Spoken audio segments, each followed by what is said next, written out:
ज़रई university में जानवरों की नुमाइश का एहतमाम किया गया था, जिसमें काश्तकारों और मवेशी पालने वाले और कारोबारी अफराद शरीक थे।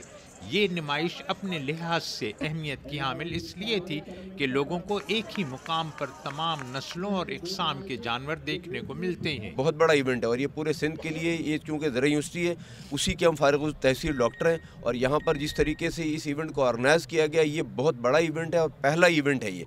और यहाँ से इस तरह से आगे पूरे सिंध को प्रोजेक्शन मिलेगी और आगे आने वाले सालों में ये बहुत अच्छे तरीके से ऑर्गेनाइज़ किया जाएगा। नुमाइश का एक मकसद लोगों को जानवरों की नस्लों और उनके फ़वाइद से आगाह करना था। आगे आएँ और इस लाइफ स्टॉक के बिज़नेस को अपनाएं।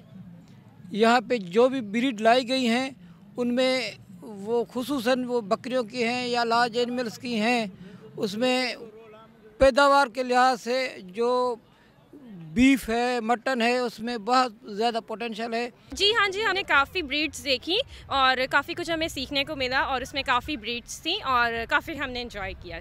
लोग बहुत ज़्यादा एंजॉय कर रहे हैं क्योंकि ऐसी ब्रीड्स, ऐसे प्रीशियस नस्ल जो हैं लोगों ने पहले नहीं देखी, जिनको अब देखने को मिल रही हैं। उसके साथ फार्मरों की भी जो है वो तवज्जो बढ़ रही है, उनका इंटरेस्ट बढ़ रहा है कि वो भी अगर थोड़ी मेहनत करेंगे तो अपने जानवरों को उस तरह से कर सकते हैं, उनकी ऐसी प्रोडक्शन ले सकते हैं। ज़रई शोबे के लिहाज से इस किस्म की नुमाइश अपनी अहमियत की हामिल होती हैं और मुतल्लिका हल्के उनसे आगाही हासिल करने के साथ साथ दीगर मुफाद भी हासिल करते हैं और तफरीह भी रहती है।